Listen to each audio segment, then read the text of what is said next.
ഒരു ചെറിയ ഒരു ഷോപ്പിൽ നിന്ന് നമുക്ക് ലഭിക്കുന്ന ഒരു പാക്കറ്റിനകത്ത് എഴുതിയിട്ടുള്ളത് പോലെ ദൈവവചനത്തെ കുറിച്ച് വചനം പറയുന്നത് ഇങ്ങനെയാണ്. രണ്ട് പ്രധാനപ്പെട്ട ഘടകങ്ങളാണ് അവിടെ എഴുതിയിരിക്കുന്നത്. വചനത്തിന് എന്ത് ചെയ്യാൻ കഴിയുമെന്നുള്ളത് മറ്റൊരു ചിന്തയാണ്. എന്നാൽ ആ വാക്യത്തിനകത്ത് എഴുതിയിരിക്കുന്നത് ഇങ്ങനെയാണ്: ദൈവവചനത്തിനകത്ത് ജീവനും ചൈതന്യവും ഉണ്ട്. ജീവനും ചൈതന്യവും ഉണ്ട് എന്ന് പറഞ്ഞാൽ ദൈവവചനത്തിനകത്ത് ജീവൻ എന്നുള്ള നമുക്ക് പരിചിതമായിരിക്കുന്ന വാക്കാണ് ജീവൻ എന്ന് പറയുന്നത്. അപ്പോ വേദപുസ്തകത്തിന്റെ പ്രത്യേകത, ബൈബിളിന്റെ പ്രത്യേകത, നമുക്ക് മനുഷ്യർക്ക് ഭയങ്കര പരിചയമുള്ള വാക്കുകൊണ്ട് ഭയങ്കരമായിരിക്കുന്ന കാര്യങ്ങളെ ചിത്രീകരിക്കും. വചനത്തെ വിത്ത് എന്ന് പറഞ്ഞിട്ടുണ്ട്. വിത്ത് അന്നത്തെ കാലത്ത്, ഇന്നത്തെ ആളുകൾക്ക് വിത്ത് എന്താണെന്ന് അറിയില്ല. നമ്മുടെ പിള്ളേർക്കൊന്നും അറിയില്ല. അവര് സ്തോത്രം പാക്കറ്റിനകത്ത് ഫുഡ് മേടിച്ച് കഴിക്കുന്നത് എങ്ങനെ ഉണ്ടാകുന്ന ചോദിച്ചപ്പോൾ അറിയില്ല. എന്നാൽ അന്നത്തെ കാലത്ത് അങ്ങനെയല്ല. കൃഷി ചെയ്തെങ്കിലേ, അവനവൻ കൃഷി ചെയ്തെങ്കിലേ, വിത്ത് ഉണ്ടെങ്കിലേ സ്തോത്രം അതിനകത്തുനിന്ന് ഫലം ഉണ്ടാകുകയുള്ളൂ. അത് ഇന്നും അങ്ങനെ തന്നെയാണ്. പക്ഷെ ഇന്ന് നമ്മളിൽ പലരും, നമ്മുടെ മെയിൻ ലൈൻ ആളുകൾ വിത്ത് കാണുന്നില്ല. ഏതോ സ്ഥലത്ത്, ഇന്ത്യയിലൊക്കെ പശ്ചാത്തലത്തിൽ കേരളത്തിലെ ആളുകളൊക്കെ വിത്തിനെ മറക്കാൻ തുടങ്ങി. വടക്കേ ഇന്ത്യയിലെ ഏതെങ്കിലുമൊക്കെ സ്ഥലത്ത് കഷ്ടപ്പെടുന്ന കർഷകർ മാത്രം വിത്ത് കാണുന്നു. നമ്മുടെ ആൾക്കാരോ നമ്മുടെ പിള്ളേരോ വിത്ത് എന്നാന്ന് അറിഞ്ഞിട്ടില്ല. എന്റെ സ്തോത്രം ഫലം മാത്രം ഇടിച്ച് പൊടിച്ച് പാക്കറ്റാക്കി വീട്ടിൽ കൊണ്ടുവന്ന് ഒരു ഹാഫ് കുക്ക് ചെയ്ത് കൈ തരിക, പിന്നെ ഒന്ന് പുഴുങ്ങി നമ്മൾ തിന്നുക, അത്രയേ ഉള്ളൂ. ഇത് എന്നാ ഉണ്ടായതെന്ന് നമുക്കറിയില്ല. അപ്പൊ അന്നത്തെ ആളുകളെ സംബന്ധിച്ചിടത്തോളം വിത്ത് എന്ന് പറയുന്നത് എന്താണെന്നറിയാം. അപ്പൊ അതുണ്ടെങ്കിലേ ജീവിതം മുന്നോട്ട് നടക്കുകയുള്ളൂ. അതുണ്ടെങ്കിലേ ജീവൻ നിലനിർത്തണം. വിത്തില്ലാതെ സ്തോത്രം സമൂഹത്തെ നിലനിർത്താൻ പറ്റത്തില്ല എന്നുള്ള കാര്യം അവർക്ക്. അതുകൊണ്ടാണ് ദൈവത്തിന്റെ വചനത്തെയും ദൈവപുത്രന്മാരെ അഥവാ വിശ്വാസത്തിലേക്ക് വരുന്ന ആളുകളെയൊക്കെ നിങ്ങൾ വിത്താണ്, നമ്മൾ വിതച്ച വിത്ത് എന്ന് പറയപ്പെടുന്നത്. വിതയ്ക്കാൻ പോയി വിത്ത് എന്നുള്ള വ്യാഖ്യാനത്തിനകത്ത് വരുന്നത്. അപ്പൊ അതൊക്കെ വളരെ ഗൗരവമുള്ളതാണ്. അതുപോലെ തന്നെയുള്ളൊരു പദമാണ് ജീവൻ. വചനത്തിനകത്ത് ജീവനുണ്ട്. ജീവൻ എന്ന പദത്തെക്കുറിച്ച് അറിയാൻ വയ്യാത്ത ആളുകളില്ല. സ്തോത്രം. എല്ലാവർക്കും അറിയാം ജീവനെ കുറിച്ച്. ജീവൻ എന്ന് പറഞ്ഞാൽ വാസ്തവത്തിൽ നമ്മുടെ ഉള്ളിൽ നിൽക്കുന്ന ഒരു എന്താ പറയുക, ഒരു പവറൊക്കെ ആണെങ്കിൽ പോലും ഞാൻ നിങ്ങളെ ഓർപ്പിക്കാം, അതിന് വേദപുസ്തകത്തിലൂടെ വരുമ്പോൾ ഭയങ്കരമായ അർത്ഥമുണ്ട്. നിങ്ങൾക്ക് ജീവൻ ഉണ്ടാകാനാണ്, ഞാൻ ജീവനാണെന്നൊക്കെ യേശു പറയുന്ന വാക്ക് നിങ്ങൾ കേട്ടിട്ടില്ലേ? ജീവൻ എന്ന് പറയുമ്പോൾ എന്താണ്? ചത്തു കിടക്കുന്ന ആൾക്കാരോടല്ല പറയുന്നത്. പിന്നെ ജീവിച്ചിരിക്കുന്ന, ഇപ്പൊ നിങ്ങളെ പോലെ യോഗത്തിൽ സൂമിലേക്ക് നോക്കിയിരിക്കുന്നവരെ പോലെ കർത്താവിന്റെ കണ്ണുകളിലേക്ക് നോക്കിയിരുന്ന ആൾക്കാരോട് ഈ പറയുന്നത്. അപ്പൊ അവർക്ക് ജീവനുണ്ട്, ചിന്തിക്കാൻ കഴിവുണ്ട്, സ്വതന്ത്രം വിചാരിക്കാൻ കഴിവുണ്ട്. പിന്നെ എന്താ ജീവൻ എന്ന് പറയുന്നത്? ജീവൻ എന്ന് പറയുന്നത് ഒരു പവറാണ്, എനർജിയാണ് നമ്മുടെ അകത്ത്. ഇങ്ങനെ അതറിയാം.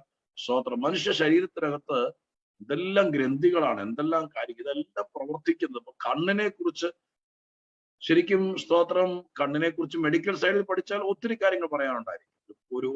ഒരു ദൈവവചന പഠിതാവ് എന്ന നിലയ്ക്ക്, അല്ലെങ്കിൽ ദൈവ സൃഷ്ടിയോടുള്ള ബന്ധത്തിൽ നമ്മൾ മനസ്സിലാക്കുമ്പോൾ ഒരു പ്രഭാഷണ രീതി പറയുവാണെങ്കിൽ, കണ്ണ് ലോകത്തിൽ വെച്ച ഏറ്റവും വലിയ എന്താ പറയാ മെഗാ പിക്സലുകൾ എന്നൊക്കെ അല്ലേ പറയുന്നത്. ക്യാമറയ്ക്ക്, നമ്മുടെ മൊബൈലിന്റെ ബാക്കിലെ ക്യാമറയ്ക്കൊക്കെ അങ്ങനെയല്ലേ അറിയപ്പെടുന്നത്. ലോകത്തിലെ ഏത് വലിയ ക്യാമറയേക്കാൾ മെഗാ പിക്സലുള്ള ഒരു ക്യാമറ, 2 ക്യാമറയാണ് കണ്ണെന്ന് പറയുന്നത്. ഏത് കളറിനെ എന്തിനേയും എടുക്കുക, കണ്ണുകൊണ്ട് കണ്ടതാണ് നമ്മൾ ഒപ്പിയെടുത്തത്. സ്തോത്രം. നിങ്ങൾ 5 പഠിച്ചപ്പോഴോ 6 പഠിച്ചപ്പോഴോ നിങ്ങൾ ടൂറിന് പോയപ്പോഴോ മറ്റെന്തെങ്കിലും കാര്യത്തിന് വേണ്ടി അന്ന് കണ്ട സ്തോത്രം ചില പ്രത്യേക സംഭവങ്ങൾ എന്റെ ഓർമ്മയിലുണ്ട് പറഞ്ഞു വരുമ്പോൾ. ആ സംഭവത്തെ, അന്നത്തെ സംഭവത്തെ അന്ന് കണ്ണൊപ്പിയെടുത്തു, ക്യാമറ ക്യാച്ച് ചെയ്തതുപോലെ ഒപ്പിയെടുത്തു. എന്നിട്ട് നമ്മുടെ മെമ്മറി എന്നൊക്കെ പറയുന്നതോ ലോകത്തിലെ ഏറ്റവും വലിയ കമ്പ്യൂട്ടറിനേക്കാൾ വലുതാണ് മനുഷ്യന്റെ സ്തോത്രം മെമ്മറി എന്ന് പറയുന്നത്. നമ്മുടെ 2 സ്റ്റോറേജാണ് ഉള്ളത്, മൈൻഡും ബ്രെയിനും. ഇതിനകത്ത് രണ്ടിനകത്തുമാണ് സ്റ്റോർ ചെയ്ത് വെക്കുന്നത്. നമുക്ക് മൊബൈലിനൊക്കെ അങ്ങനെയല്ലേ സ്തോത്രം, അതിന് ഹാർഡ് ഡിസ്കും ഉണ്ട്, അതുപോലെ തന്നെ മെമ്മറി കാർഡൊക്കെ ഉള്ളതുപോലെ വിവിധ സ്റ്റോറേജ് ഉള്ളതുപോലെ തന്നെ മനുഷ്യന് 2 എണ്ണം ഉള്ളത്. അപ്പൊ ഈ ക്യാമറ ഒപ്പിയെടുക്കുന്ന സംഭവമാണ് വാസ്തവത്തിൽ കണ്ണുകൾ ഒപ്പിയെടുക്കുന്നതാണ് മെമ്മറിയിലേക്ക് കൊടുക്കുന്നത്. നമ്മൾ പോയി കണ്ട ഒരു രാജ്യം, അല്ലെങ്കിൽ പോയി കണ്ട ഒരു സ്ഥലം, ഒരു വെള്ളച്ചാട്ടം, ഒരു പൂന്തോട്ടം, ഇതൊക്കെ അന്ന് കണ്ടതാ. ഇന്നേക്ക് ഒരു പക്ഷെ 15 വർഷങ്ങൾക്ക് മുമ്പ് കണ്ടതായിരിക്കാം. 15 വർഷങ്ങൾക്ക് മുമ്പ് കണ്ട സംഭവത്തെ ഒപ്പിയെടുത്തിട്ട് ബ്രെയിനിൽ സ്റ്റോറേജ് ചെയ്തു. അത് അവിടെ ഉണ്ട്. ഇടയ്ക്കിടയ്ക്ക് നമ്മുടെ ഓർമ്മയിലേക്ക് അത് വരാറുണ്ട്. സ്തോത്രം. ഹല്ലേലൂയ. പ്രിന്റ് ഔട്ട് എടുക്കാൻ മാത്രം പറ്റത്തില്ലെന്നുള്ളൂ, ബാക്കിയെല്ലാം നമ്മുടെ ഉള്ളിൽ തന്നെയുണ്ട്, സ്ക്രീനിൽ തന്നെയുണ്ട്, കാണാൻ പറ്റുന്നു, അല്ലെങ്കിൽ നമുക്കത് ഉള്ളിൽ ബോധ്യമാക്കാൻ പറ്റുന്നു. നമ്മുടെ ഗ്രന്ഥികളെ കുറിച്ച് പഠിച്ചാൽ തന്നെ എന്തെല്ലാം ഹോർമോൺസ് ഇതൊക്കെ ഉത്പാദിപ്പിക്കപ്പെടുന്നത് ഭയങ്കരമാണ്. സ്തോത്രം. അതുപോലെ ഒത്തിരി നമ്മുടെ ബ്രെയിൻ എന്ന് പറയുന്നത്, ബ്രെയിനിൽ ഇലക്ട്രിസിറ്റി ഉത്പാദിപ്പിക്കപ്പെടുന്നുണ്ട്. ശാസ്ത്രീയമായി പഠിച്ചാൽ ഒരു ആരോഗ്യ ദൃഢഗാത്രനായിരിക്കുന്ന മനുഷ്യന്റെ തലച്ചോറിനകത്ത് 11 വാട്ട്സിന്റെ ഒരു ബൾബ് കത്തിക്കാനുള്ള ഇലക്ട്രിസിറ്റി എപ്പോഴും ഉണ്ടായിരിക്കുന്നു എന്ന് പറയുന്നത്. സ്തോത്രം. അപ്പൊ ഇതൊക്കെ നമ്മുടെ ശരീരത്തിനകത്ത്. ഞാൻ ചോദിക്കുന്ന ചോദ്യം, ജീവനെ കുറിച്ച് നിങ്ങളെ ബോധിപ്പിക്കാൻ വേണ്ടി വരുന്ന ആ പദത്തിനകത്ത് ഇത്രയുമാണ്. കേൾക്കണേ. ഇതൊക്കെ ഒരാൾ മരിക്കുന്ന സമയത്ത് പെട്ടെന്ന് മരിക്കും. നിർണയിക്കപ്പെട്ടിരിക്കുന്ന സമയത്തിനുള്ളിൽ നമ്മൾ ഈ പറഞ്ഞ ഈ ക്യാമറ എന്നൊക്കെ പറഞ്ഞ കണ്ണുകൾ രണ്ടും ഒരു നിർണായക സമയം കഴിയുമ്പോഴേക്കും സ്തോത്രം നിശ്ചലമാകും. ജീവൻ പോയതോടുകൂടി നിശ്ചലമായി. അത് ബ്രെയിൻ എന്ന് പറയുന്നത് ഈ പറഞ്ഞ പോലെ ഭയങ്കര പവർ ഹൗസ് ആണ്. ജീവൻ പോയതോടുകൂടി ബ്രെയിൻ നിശ്ചലമായി. സ്തോത്രം. ഈ ശരീരത്തിൽ കാണുന്ന ഗ്രന്ഥികൾ, ഈ ഗ്രന്ഥികൾ ഉൽപ്പാദിപ്പിക്കപ്പെടുന്ന ഹോർമോണുകളും ആസിഡുകളും എല്ലാം ജീവൻ പോയ നിമിഷത്തിൽ ഇതെല്ലാം പണിമുടക്കി. അപ്പൊ ഇതെല്ലാം വർക്ക് ചെയ്തുകൊണ്ടിരുന്നത് എന്തുകൊണ്ടാണ്? ജീവനും കൊണ്ടാ. ജീവൻ ഉള്ളത് കൊണ്ടാ ഇതെല്ലാം വർക്ക് ചെയ്തത്. ജീവൻ പോയാൽ ഇതൊക്കെ സ്റ്റോപ്പ് ആകുന്നു. സ്തോത്രം. എല്ലാം നിന്നു പോകുന്നു. അപ്പൊ ജീവൻ എന്ന് പറയുന്ന ഒരു സംഭവം നമ്മുടെ അകത്ത് ഉള്ളതാണ് ഇതിനെ മുഴുവൻ റൺ ചെയ്യിപ്പിക്കുന്നത്. ഈ കണ്ണിനെയും മൂക്കിനെയും ശ്വാസത്തെയും ഈ ഭയങ്കര അപാരമായിരിക്കുന്ന സംഭവം. അപ്പൊ അത്രയ്ക്ക് ജീവൻ ശരീരത്തിനകത്ത് ഈ സംഭവം, ഈ ഘടനകളെ മുഴുവൻ അത്ഭുതകരമായി സൃഷ്ടിക്കപ്പെട്ടിരിക്കുന്ന നമ്മുടെ മൈൻഡും നമ്മുടെ ബോഡിയിലും ഒക്കെയുള്ള സംഭവത്തെ മുഴുവൻ പ്രവർത്തിപ്പിക്കുന്നത് ജീവനാണെങ്കിൽ ആ ജീവന് തുല്യമാണ് മനുഷ്യനെ സംബന്ധിച്ച് വചനം എന്ന് പറയുന്നത്. അതില്ലാതെ നമ്മളിനി എന്നാ സ്തോത്രം എത്ര എത്ര എത്ര കോടി രൂപയുടെ ആസ്തി നമുക്കുണ്ടെങ്കിലും, എത്ര രൂപയുടെ ശമ്പളം നമുക്കുണ്ടെങ്കിലും, എവിടെയൊക്കെ നമുക്ക് വീടുണ്ടെങ്കിലും, ദൈവത്തിന്റെ വചനം എന്ന ജീവനുണ്ടല്ലോ, അത് നമ്മുടെ ഉള്ളിൽ പ്രവർത്തിച്ചെങ്കിൽ മാത്രമേ, വേണ്ടുമണ്ണം ഇരുന്നെങ്കിൽ മാത്രമേ ഇത് സുബോധത്തോടും സന്തോഷത്തോടും അനുഭവിക്കാൻ കഴിയുള്ളൂ. അത്രയ്ക്ക് ശക്തമാണ് ദൈവത്തിന്റെ വചനം. നമുക്കതിനെ കുറിച്ച് ബോധമുണ്ടോ എന്ന് അറിയില്ല. എന്നാൽ ഞാൻ നിങ്ങളോട് പറയാം, വചനത്തിന് ജീവനുണ്ടെന്ന്. വചനം ജീവനാണ്. അതിനകത്ത് ജീവനുണ്ട്. നമ്മളിലേക്ക് അത് പകരുന്നതാണ്. വചനത്തിനകത്ത് എന്തുണ്ടോ അത് വചനം കേട്ടോണ്ടിരിക്കുമ്പോൾ നമ്മളിലേക്ക് വരികയാണ്. ദൈവത്തിന്റെ വചനം എന്ന് പറയുന്ന ആ പവർ ഉണ്ടല്ലോ, അതൊരു എനർജിയാണ്, ഒരു പവറാണ്. ആ പവർ നമ്മളിലേക്ക് വരും. അപ്പൊ നമ്മൾ എന്ത് ചെയ്യും? ഭൂമിയിൽ ജീവിക്കാൻ വേണ്ടി സ്തോത്രം, ദൈവം അത് നിരീശ്വരനാണെങ്കിൽ പോലും നമുക്ക് ഇവിടെ ജീവിക്കാൻ വേണ്ടിയിട്ട് 70-80 കൊല്ലം ജീവിക്കാൻ വേണ്ടിയിട്ടുള്ള ഒരുപക്ഷെ സ്തോത്രം നമുക്ക് ജീവനും കാര്യങ്ങളൊക്കെ തന്നിട്ടുണ്ടായിരിക്കും. എന്നാൽ നമുക്ക് ഈ വിഷയങ്ങളെയൊക്കെ ഓവർകം ചെയ്യാൻ, പ്രശ്നങ്ങളെയൊക്കെ തരണം ചെയ്യാൻ, ഈ പ്രതിസന്ധികളെയൊക്കെ ആ ആരോഗ്യത്തോടുകൂടി, ബലത്തോടുകൂടി, ജീവന്റെ പവറാണ് നമ്മളെ ബലപ്പെടുത്തുന്നത്, സ്തോത്രം ശക്തീകരിക്കുന്നത്. ആ ബലം നമ്മളിൽ പകരാൻ വേണ്ടിയിട്ട് ഓരോ ശുശ്രൂഷയിലും ദൈവത്തിന്റെ വചനം കേൾക്കുകയല്ല, അത് നമ്മൾ ഏറ്റെടുത്താൽ അതുപോലെ നമുക്ക് സംഭവിക്കുമെന്നാണ് ആ വാക്യത്തിന്റെ അർത്ഥം. ഇന്ന് രാത്രിയിലെ ശുശ്രൂഷയിലും പരിശുദ്ധ ദൈവത്തിന്റെ കൃപയാൽ, സ്വർഗസ്ഥനായ ദൈവത്തിന്റെ അനുഗ്രഹത്താൽ, കരുണയാൽ നമുക്ക് ഒരുമിച്ച് ദൈവത്തിന്റെ പാദമെടുത്ത് പ്രതീക്ഷയോടെ, പ്രാർത്ഥനയോടെ നമുക്ക് ബാക്കിയുള്ള ഭാഗത്തേക്ക് ചിന്തിക്കാൻ ആഗ്രഹിക്കുക. ഞാനിത് പറയുന്നതിന്റെ ഉദ്ദേശം നിങ്ങൾക്ക് ജീവൻ ഉണ്ടാകണം. കാരണം വചനത്തിനകത്ത് ജീവനുണ്ട് എന്ന് പറഞ്ഞതിന്റെ അർത്ഥം ഇപ്പോൾ ഇരിക്കുന്നതിനേക്കാൾ കുറേയും കൂടി പവർഫുൾ ആയ ഒരു ജീവിതത്തിലേക്ക് വരുവാൻ, അതിന് തടസ്സം നിൽക്കുന്ന കാര്യങ്ങളെ മുഴുവൻ സ്തോത്ര ഹല്ലേലൂയ ഖനിച്ചു കളയുവാൻ. നമ്മുടെ അകത്ത് ജീവൻ ഉള്ളത് കൊണ്ട് യാതൊരുവിധ ബാക്ടീരിയകൾക്ക്, ഒരുമാതിരിപ്പെട്ട ബാക്ടീരിയകൾക്കൊന്നും നമ്മുടെ ശരീരത്തിൽ പിടിച്ചു നിൽക്കാൻ പറ്റുകയില്ല. അതിനൊക്കെയുള്ള പ്രക്രിയകൾ ദൈവം ചെയ്തിട്ടുണ്ട്. അപ്പൊ നമ്മുടെ ഉള്ളിലേക്ക് ദൈവത്തിന്റെ വചനം കയറുന്നതോടുകൂടെ നമ്മളെ നശിപ്പിക്കുന്ന, നമ്മളെ ബലഹീനമാക്കുന്ന, നമ്മളെ ജീവിതത്തിൽ സ്തോത്രം ചോർത്തിക്കളയുന്ന വിഷയങ്ങളെ ദൈവത്തിന്റെ വചനത്തിന്റെ ജീവനും കൊണ്ട് പോരാടി ജയിക്കാൻ കഴിയുമെന്നുള്ളത് ദൈവദിനത്തിന്റെ സത്യമാണ്. അത് നമുക്ക് ഉണ്ടാകേണ്ടതിന് പ്രാർത്ഥനയോടെ കർത്തൃസന്നിധിയിലായിരിക്കുമ്പോൾ രാവിലെ നമ്മൾ പറഞ്ഞു തുടങ്ങിയ വാക്യത്തിന്റെ ബാക്കി ഭാഗങ്ങളിലേക്ക് കടക്കാൻ വേണ്ടി ആഗ്രഹിക്കുക. അപ്പോസ്തല പ്രവൃത്തി 2-ാം അധ്യായത്തിന്റെ 25 മുതൽ 28 വരെയുള്ള ഒരു കൊട്ടേഷനാണ് നമ്മൾ ദൈവസന്നിധിയിൽ വായിച്ചത്, ചിന്തിച്ചത്. സ്തോത്രം. 16-ാം സങ്കീർത്തനത്തിൽ നിന്നുള്ള ദൈവദിനത്തിന്റെ ഒരു പ്രയോഗമാണ്. ഞാൻ രാവിലെ പറഞ്ഞിരുന്നു, രാവിലെ വരാത്തവർക്ക് ഇനി റിപ്പീറ്റ് ചെയ്യാൻ നേരമില്ല. രാവിലെ പറഞ്ഞത് സ്തോത്രം, യേശുക്രിസ്തുവിനെ കുറിച്ച് പരാമർശിക്കാൻ ക്രൈസ്തവ സഭയുടെ 1-ാമത്തെ പ്രസംഗം യെരൂശലേമിലെ മാളിക മുറിയിൽ നടക്കുമ്പോൾ പത്രോസ് അപ്പോസ്തലനെ പരിശുദ്ധാത്മാവ് പ്രേരിപ്പിച്ചിട്ട് യേശു ആരാണെന്ന് യഹൂദന്മാർ ഓടിക്കൂടി, 3000-ൽ പരം ആളുകൾ സ്നാനപ്പെടണമെങ്കിൽ അതിനേക്കാൾ കൂടുതൽ ആളുകൾ ഓടിക്കൂടിയിട്ടുണ്ട് അവിടെ. സ്തോത്രം. ആ സ്ഥലത്ത് ഓടിക്കൂടിയപ്പോൾ അവരോട് യേശു ആരെന്ന് തെളിയിക്കാൻ വേണ്ടി സങ്കീർത്തനത്തിൽ ദാവീദ് രാജാവ് പ്രവചിച്ചു വെച്ചിരുന്ന ഒരു പ്രവചന സൂക്തമാണ് നമ്മൾ എടുത്ത് ഇവിടെ ഉപയോഗിക്കാനിടയായിത്തീരുന്നത്. സ്തോത്രം. അതിന്റെ ആദ്യത്തെ ഭാഗം നമ്മൾ രാവിലെ ചിന്തിച്ചു. ഞാൻ ആവർത്തിക്കത്തില്ല ഭാഗം, കാരണം നമുക്ക് രാത്രിത്തെ ബാക്കി ചിന്തകളിലേക്ക് പോകേണ്ടതിന് വേണ്ടി. രാവിലെ പറഞ്ഞത് ഇങ്ങനെയാണ്: ഞാൻ കർത്താവിനെ എപ്പോഴും എന്റെ മുമ്പിൽ കണ്ടിരിക്കുന്നു. അത് ഒരു ഒരു ഒരു പദമാണ്. പക്ഷെ ഞാൻ ഒരു അനുഗ്രഹിക്കപ്പെട്ട സഭയോട് ഈ വചനം പ്രസംഗിക്കുന്നത് കൊണ്ട് ഞാൻ അതിന്റെ 4 ഒത്തുവാക്കി പറയുകയല്ല ചെയ്തത്.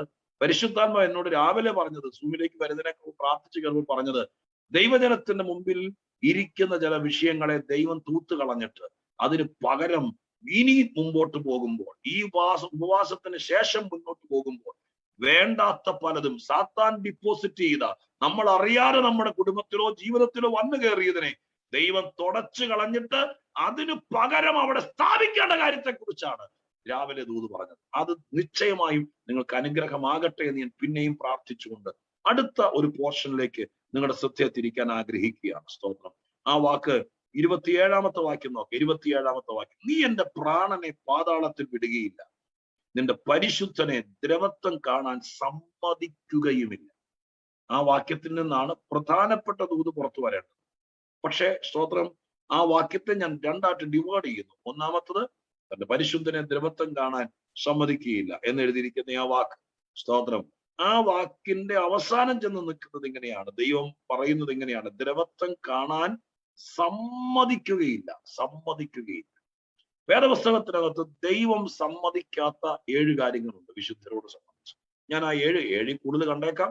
പക്ഷെ നിങ്ങൾക്ക് വേണ്ടി ധ്യാനിക്കുമ്പോൾ, നിങ്ങൾക്ക് വേണ്ടി പറയുമ്പോൾ 7 പ്രധാനപ്പെട്ട കാര്യങ്ങൾ ഇന്ന് രാത്രിയിലെ ശുശ്രൂഷയിൽ പറയാൻ ദൈവം എന്നെ പ്രേരിപ്പിച്ചിട്ടുണ്ട്. ഞാൻ 7 കാര്യങ്ങൾ പറഞ്ഞു വരുമ്പോൾ വ്യക്തിപരമായി ഏതെങ്കിലും വിഷയം വെച്ചാണ് നിങ്ങൾ ഈ ഉപവാസത്തിൽ പങ്കെടുക്കുന്നെങ്കിൽ, പല ആളുകളും പല വിധത്തിൽ ഉപവാസത്തിൽ പങ്കെടുക്കുന്നു. ചില ആളുകൾ സ്തോത്രം ഇങ്ങനെ ഒരു സെറിമോണിക്കായി ആണ്ടിലൊക്കെ യോഗം നടക്കുമ്പോൾ നമ്മളോട് പോയി പങ്കെടുക്കുന്നു എന്നുള്ളതാണ്. അത് പ്രത്യേകിച്ച് കാര്യങ്ങളൊന്നും ഇല്ലാത്ത ആളുകൾ കണ്ടേക്കാം. മഹനീയം ചർച്ചിൽ കാണുമെന്ന് എനിക്ക് തോന്നുന്നില്ല. കാരണം സ്തോത്രം, ഈ കാര്യങ്ങളെ കുറിച്ചൊക്കെ നല്ല ബോധത്തോടു കൂടിയായിരിക്കും കർത്തൃദാസൻ നിങ്ങളെ വളർത്തിക്കൊണ്ടുവരുന്നത്. എന്നാൽ ചില ആളുകളൊക്കെ ഉണ്ട് വെറുതെ സ്തോത്രം, ഈ പിള്ളേര് വന്നിരിക്കുന്നവർ അവർക്കിത് അറിയില്ല, അവരുടെ പക്വതയായിട്ട് പോകുന്ന ആൾക്കാർ. എന്നാൽ മെജോറിറ്റി ആളുകൾ ഒരു പ്രാർത്ഥന നമുക്ക് കിട്ടിയാൽ അതിനെ അങ്ങ് യൂസ് ചെയ്യുക. ഒരു സഭ ഉപവസിക്കുക, ഒരു ദൈവദാസൻ ചില ദിവസങ്ങൾ പ്രാർത്ഥനയ്ക്ക് വേർതിരിച്ചിരിക്കുക, അതൊരു അവസരമാണ്. അപ്പൊ ആ കൂടെ പോയിരിക്കും, നമ്മുടെ വിഷയം കൂടെ ആ കൂടെ ഇട്ട് നമ്മൾ ദൈവത്തിന്റെ സന്നിധാനത്തിൽ കൈകാര്യം ചെയ്യുകയും ചെയ്യുമ്പോഴാണ് നമ്മുടെ വിഷയങ്ങൾ കൂടി പരിഹാരം വരും. ചിലപ്പോൾ സ്തോത്രം ഈ സമയം നമ്മൾ പാഴാക്കി കളഞ്ഞാൽ പിന്നെ നമ്മൾ ഒറ്റയ്ക്കിരുന്ന് ചിലപ്പോൾ ഉപസിക്കേണ്ടി വന്നേക്കാം. സഭ എന്ന ഒരു കോൺസ്റ്റിറ്റ്യൂട്ടിന് അല്ലെങ്കിൽ അങ്ങനെ ഒരു സ്ഥാപനം ദൈവമായ കർത്താവ് നമുക്ക് തന്നിരിക്കുന്നതുകൊണ്ട് സഭയുടെ ഓരോ ചലനങ്ങളും സഭയുടെ ഓരോ മൂവ്മെന്റുകളും നമ്മളെ ഭയങ്കരമായിട്ട് അനുഗ്രഹമാക്കുന്നു. അപ്പൊ സഭ ഉപവാസത്തിലേക്ക് നയിക്കപ്പെടുന്നത് ഒരു ദൈവത്തിന്റെ ആത്മാവിന്റെ നിയോഗത്തിലായിരിക്കും. ആ സമയത്ത് നമ്മൾ കറങ്ങി നടക്കരുത്. നിവൃത്തി ഉണ്ടെങ്കിൽ, അന്ന് സ്തോത്രം ഈ ലാസ്റ്റ് ഡേയിലൊക്കെ പക്ഷെ അങ്ങനെ ആയിരിക്കാം, നിവൃത്തി ഉണ്ടെങ്കിൽ ആ ദിവസങ്ങളിൽ ലീവ് എടുത്തിട്ടാണെങ്കിലും ദൈവത്തിന്റെ പാദപീഠത്തിൽ ഇരുന്ന് ഈ ദിവസങ്ങൾ പ്രാർത്ഥനയിൽ മുന്നേറാൻ മനസ്സ് വെക്കുന്ന ഒരു പ്രവണത നമുക്കുണ്ടെങ്കിൽ അത് നമ്മുടെ ജീവിതത്തെ ഭയങ്കരമായിട്ട് സ്തോത്രം നാളുകളിൽ നമ്മളെ തൃപ്തിയോടും കൃപയോടും കൂടെ നയിക്കപ്പെടാൻ ദൈവമായ കർത്താവ് ഇടയാക്കും. അതുകൊണ്ട് അങ്ങനെ ഒരു നിലവാരത്തിൽ നമുക്ക് ഒരുമിച്ച് ദൈവത്തിന്റെ സന്നിധാനത്തിൽ ഈ കാര്യങ്ങളെ കുറിച്ച് ചിന്തിക്കാം. ഞാൻ അതിന്റെ വിശദീകരണങ്ങളിലേക്ക് വരുമ്പോൾ ദൈവത്തിന്റെ ആത്മാവ് നമുക്ക് തരേണ്ട ദൈവത്തിന്റെ ആലോചനകളെ തരുവാൻ ദൈവമായ കർത്താവ് ഇടയാക്കുമെന്ന് ഓർപ്പിച്ചുകൊണ്ട് ഞാൻ അതിന്റെ ഓർഡറിൽ നിങ്ങളോട് പറയാൻ വേണ്ടി ആഗ്രഹിക്കുക. ദൈവം തമ്പുരാൻ സമ്മതിക്കാത്ത കാര്യങ്ങൾ, അതിനൊക്കെ മുമ്പ് ഞാൻ ഇങ്ങനെ ഓർപ്പിക്കാം. നമ്മുടെ ജീവിതത്തിൽ നമ്മൾ മനസ്സിൽ സെറ്റ് ചെയ്യണം. എന്തെന്നറിയാമോ, നമ്മുടെ ജീവിതത്തിൽ എന്ത് കാര്യം നടക്കണമെങ്കിലും ദൈവം സമ്മതിക്കണം. അത് നമ്മൾ വിശ്വസിക്കുമ്പോഴാണ് ഇത് പ്രാക്ടിക്കൽ ആകും. ബൈബിൾ തത്വം എന്താണെന്നറിയാമോ? ഒരു വാക്യമുണ്ട്, ആ വാക്യത്തിന്റെ അടിസ്ഥാനത്തിലാ ബൈബിൾ കംപ്ലീറ്റ് ഒരു ബെയറിങ്ങിൽ കിടന്ന് കറങ്ങുന്നത് പോലെ കംപ്ലീറ്റ് വാഗ്ദത്തങ്ങളും കാര്യങ്ങളും മൂവ് ചെയ്യുന്നത് വേദപുസ്തകത്തിലെ പ്രധാനപ്പെട്ട യേശു പറഞ്ഞൊരു വാക്കിന്റെ അടിസ്ഥാനത്തിലാണ്. വാക്യം ഇതാണ്, സത്യം നിങ്ങൾ അറിയുകയും സത്യം നിങ്ങളെ സ്വതന്ത്രരാക്കുകയും ചെയ്യും. ഈ വാക്കെന്ന് പറയുന്നത് ഒരു ബേസിക് ബെയറിങ് പോലെ. എന്ന് പറഞ്ഞാൽ യേശു പറഞ്ഞു ഇതിനകത്ത് ഒത്തിരി കാര്യമുണ്ട്. ഈ കാര്യങ്ങൾ നമ്മളിൽ ഇംപ്ലിമെന്റ് ആകുന്നത്, നമ്മളിൽ മൂവ് ആകുന്നത് ഈ വാക്യത്തിന്റെ അടിസ്ഥാനത്തിലാണ്. ഏത്? സത്യം നിങ്ങൾ അറിയുകയും സത്യം നിങ്ങളെ സ്വതന്ത്രരാക്കുകയും ചെയ്യുന്നതിന്റെ അടിസ്ഥാനത്തിലാണ്. എന്താണെന്ന് വെച്ചാൽ അങ്ങനെയാ, നിങ്ങൾ പിടികിട്ടി കാണുകയല്ല. ഞാൻ കുറച്ച് വിശദീകരിക്കാം. ഇപ്പോ സ്തോത്ര രക്ഷ എന്ന് പറയുന്നത് ഒരു സത്യമാണ്. അത് നമ്മളൊന്നും കൊടുത്തതല്ല. രക്ഷയ്ക്ക് വേണ്ടി വാസ്തവത്തിൽ ഭൂമിയിൽ നമുക്കൊന്നും ചെയ്യാനും ഇല്ലായിരുന്നു, നമ്മളൊന്നും ചെയ്തുമല്ല. പിന്നെയോ യേശുക്രിസ്തു 2000 വർഷങ്ങൾക്ക് മുമ്പ് കാൽവരി ക്രൂശിൽ മരിക്കുമ്പോൾ മൂന്ന് ആണിയിൽ 2 കള്ളന്മാരുടെ നടുവിൽ തൂങ്ങപ്പെട്ട് മരിക്കുന്ന സമയത്ത് യേശുവിന്റെ മരണത്തോടുകൂടെ ആദാമി വർഗത്തിന്റെ, മനുഷ്യവർഗത്തിന്റെ മുഴുവൻ രക്ഷ, ലോകത്തിൽ എത്ര കോടി ജനങ്ങളുണ്ടോ അത്രയും കോടി ജനങ്ങളുടെ രക്ഷയ്ക്കുള്ളതാ യേശുക്രിസ്തു ക്രൂശിൽ. അല്ലാതെ ഒരു ന്യൂനപക്ഷത്തിനോ കുറച്ച് ആളുകൾക്കോ 2000 സ്തോത്രം പലപ്പോഴും പല സ്ഥാപനങ്ങളിൽ സ്റ്റോക്ക് തീർന്നെന്ന് അറിയില്ല. എന്നതുപോലെ 2000 വരെയുള്ള സ്റ്റോക്കേ ഉണ്ടായിരുന്നു. 2000 ശേഷം ജനിക്കുന്ന ആൾക്ക് രക്ഷയില്ലെന്ന് അറിയില്ല. അവസാനത്തെ ആളുടെ വരെയും രക്ഷയ്ക്കുള്ളത് ദൈവമായ കർത്താവ് ക്രൂശിൽ സ്തോത്രം മരിച്ചപ്പോൾ നമ്മുടെ ഒക്കെ കുടുംബം, നമ്മുടെ വീട്ടിലെ അപ്പച്ചന്റെ വീട്ടിലെ അമ്മച്ചന്റെ വീട്ടിലെ സകല ആളുകൾക്കുള്ള രക്ഷയ്ക്കുള്ളത് കർത്താവ് യേശുക്രിസ്തു ക്രൂശിൽ തൂങ്ങിയപ്പോൾ വന്നു. പക്ഷെ നമുക്ക് 2000 വർഷങ്ങൾക്ക് മുമ്പ് സൗജന്യമായ രക്ഷ മനുഷ്യവർഗത്തിന് വേണ്ടി ഭൂമിയിൽ വന്നതാണ്. പക്ഷെ നമ്മളിൽ ചിലർക്ക് 22-ാമത്തെ വയസ്സിൽ അത് കിട്ടിയത്. രക്ഷ സത്യം അറിയുകയും സത്യം സ്വതന്ത്രമാക്കുകയും ചെയ്യും. അപ്പൊ രക്ഷ എന്ന സത്യം അത് സ്തോത്രം മാമോദിസ കൊണ്ടോ അതല്ലെങ്കിൽ സ്തോത്രം മറ്റേതെങ്കിലും കർമ്മങ്ങൾ കൊണ്ടോ കിട്ടുന്നതല്ല, പാപമോചനത്തിലൂടെ കിട്ടുന്നതാണ്. ഞാൻ പാപിയാണെന്ന് ദൈവത്തോട് ഏറ്റുപറയുകയും അങ്ങനെ ഏറ്റുപറയുമ്പോൾ കുഞ്ഞാടിന്റെ ചോര കൊണ്ട് നമുക്ക് വീണ്ടെടുപ്പ് ലഭിക്കുകയും ആ വീണ്ടെടുപ്പിലൂടെ നമ്മൾ വീണ്ടും ചെന്ന അവസ്ഥയിലൂടെ ശുദ്ധീകരണവും നീതീകരണവും പ്രാപിച്ച് ജീവന്റെ പുസ്തകത്തിൽ പേരുള്ളവരായി ദൈവമക്കൾ എന്ന് വിളിക്കപ്പെടാനുള്ള യോഗ്യത നമ്മുടെ യേശുവിനെ സ്വീകരിച്ചപ്പോ കിട്ടി. അങ്ങനെയേ കിട്ടത്തുള്ളൂ എന്ന് എപ്പോഴാണോ നമ്മൾ വിശ്വസിക്കുന്നത്, ആ വിശ്വസിക്കുന്നത് പ്രാക്ടിക്കലാക്കുമ്പോഴാണ് നമുക്ക് രക്ഷ കിട്ടത്തുള്ളൂ. അപ്പോ വേദപുസ്തകത്തിന്റെ പ്രത്യേകത അത് കിട്ടണമെങ്കിൽ ആ രീതിയിൽ വരണം. പരിശുദ്ധാത്മാവോ നമ്മളെല്ലാം കൂടി കമ്മിറ്റി കൂടി കണ്ടുപിടിച്ചാണ്. ഈ സ്തോത്രം സഭക്കാരെല്ലാം കൂടി ഇപ്പൊ ഇടയ്ക്ക് പുതിയ സഭക്കാർ സായിപ്പ് കൊണ്ടുവന്ന സാധനമാണോ? അല്ലല്ലോ. എന്നെ കേൾക്കുന്ന പ്രിയപ്പെട്ടവരോട് ഞാൻ പറയാം, ഇന്ന് രാത്രിയിലും ചില സത്യം നമ്മൾ അറിയുമ്പോൾ ആ സത്യത്തിന് ആമീൻ പറഞ്ഞ് ഏറ്റെടുക്കണം. കർത്താവേ, ഇത്രയുണ്ടായിരുന്ന വിഷയം നമ്മൾ വിചാരിക്കുന്ന പോലെ വലിയ പാറ പോലത്തെ വിഷയമാണ്, നമ്മൾക്ക് ഒരിക്കലും പൊങ്ങാൻ പറ്റാത്ത ഭാരമാണെന്നൊക്കെ ഓർത്തിരിക്കുമ്പോൾ സ്വർഗത്തിലെ ദൈവം പറയും, നീ അത്രയും സ്ട്രഗിൾ ചെയ്യൊന്നും വേണ്ട, ഞാനത് ആ വലിയ ബാരിക്കേഡുകൾ എടുത്തു കളയാൻ പോവാ, ഇത്രയേ ഉള്ളൂ എന്ന് പറയുമ്പോൾ നമ്മുടെ ഭാഗത്ത് നിന്ന് ഇതേ ഉള്ളൂ. അത് കൊരിന്ത്യലേഖനത്തിന്റെ വാക്യമാണ്, ദൈവത്തിന്റെ വാഗ്ദത്തങ്ങൾ എത്രയുണ്ടെങ്കിലും അത് എന്നാണ്.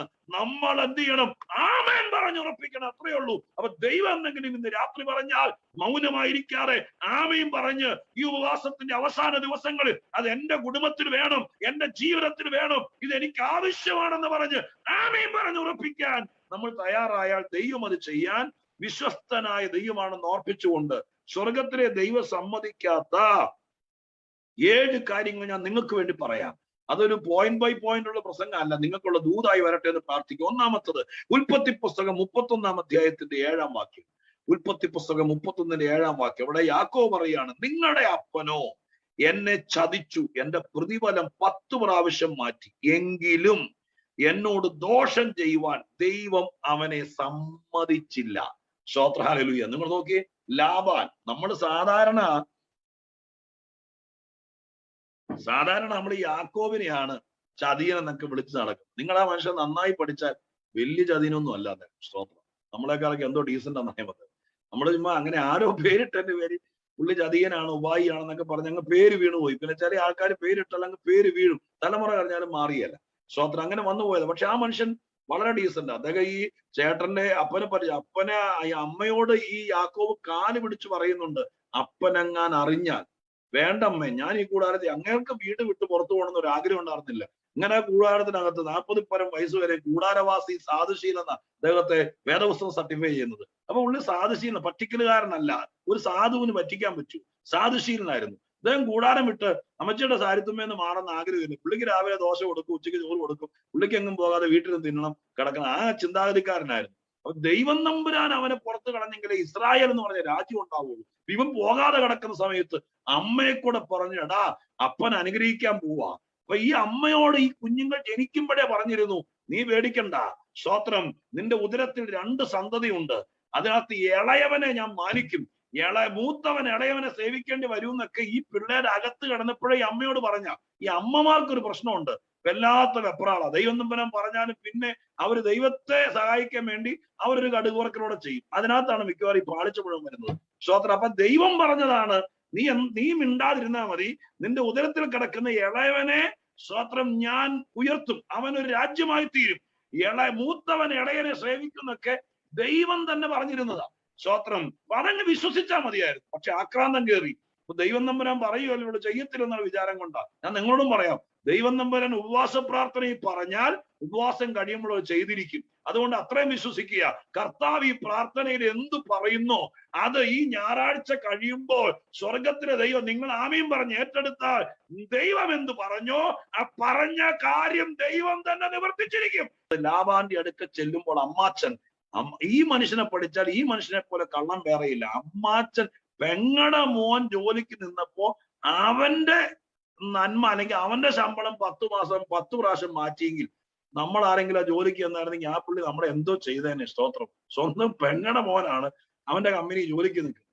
സ്തോത്രം. പെങ്ങടെ മോനെ, അവന്റെ പെങ്ങടെ മോനെ ആക്കുന്നു, അമ്മാച്ചനല്ലേ. സ്വന്തം സ്തോത്രം. അനന്തരവൻ ജോലിക്ക് നിന്നപ്പോ അനന്തരവന്റെ കാശ് കള്ളക്കണക്ക് എഴുതി 10 പ്രാവശ്യം വെട്ടിച്ചു. അതല്ലേ പുള്ളി പറഞ്ഞത്, നിങ്ങളുടെ അപ്പനോ എന്നെ 10 വട്ടം ചതിച്ചു എന്ന്. ഒന്നും രണ്ടും അല്ല.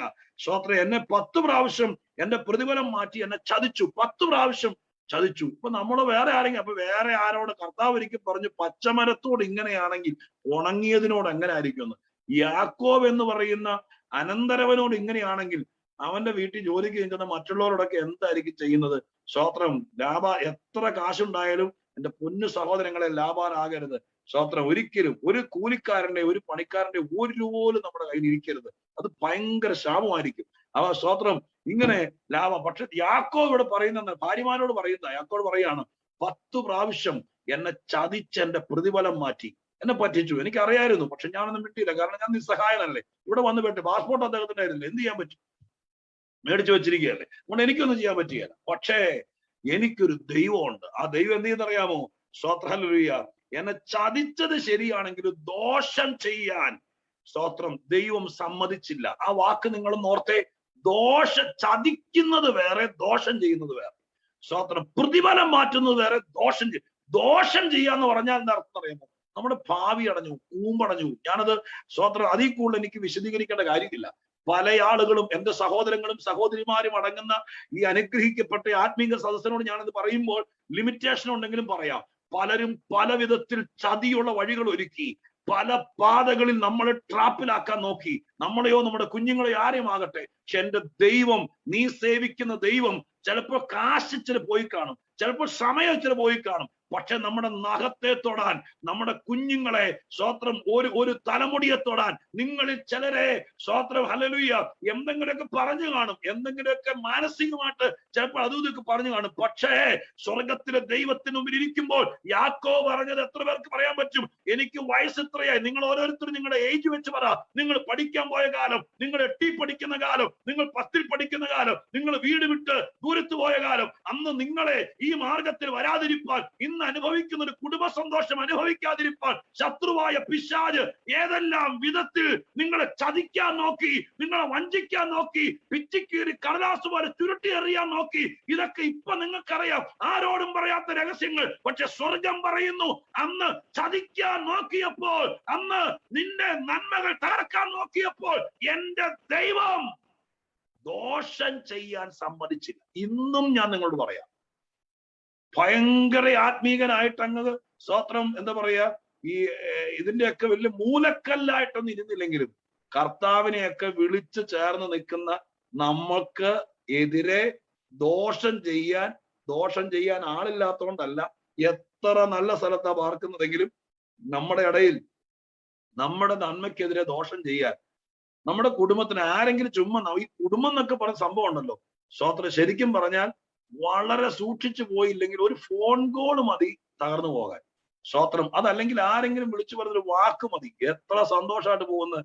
ദോഷം ചെയ്യാൻ വേണ്ടി തന്നെ ചില ആളുകളെ സാത്താൻ അഭിഷേകം ചെയ്ത് വിട്ടിട്ടുണ്ട്. അത് ഞാൻ പറയുന്നത് വണ്ടി ഇടിച്ചു കൊല്ലുന്ന കാര്യമൊന്നുമല്ല. ചുമ്മാ ഇരിക്കുമ്പോ, സ്തോത്രം, ഭാര്യ ഭർത്തൃ ബന്ധത്തിനിടയിലേക്ക് ഒരു ചുമ്മാ തീപ്പൊരി ഇട്ട് കൊടുത്താൽ മതി.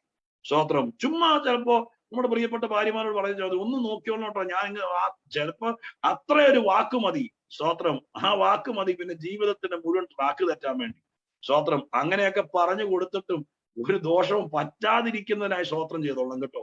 പലരും തലയണ മന്ത്രം പോലെ പലയിടത്തുനിന്നും പറഞ്ഞു കൊടുത്തിട്ട്, പലരും നമ്മുടെ നല്ല നല്ല പളുങ്ക് പോലത്തെ ജീവിതത്തിനകത്ത് കരിവാരി തേക്കാൻ വേണ്ടി പല പ്ലാനുകൾ ചെയ്തിട്ട് നമ്മളെ മാനസികമായിട്ട് വിഷമിപ്പിച്ച് കാണും. നമുക്ക് കേട്ടപ്പോൾ ചില വിഷമം തോന്നിക്കാണും. പക്ഷെ ഞാൻ നിങ്ങൾക്ക് ഉറപ്പ് തരാം, നിങ്ങളുടെ കെട്ടുറപ്പ് പൊട്ടിക്കാൻ ദുഷ്ടന് കഴിഞ്ഞില്ല.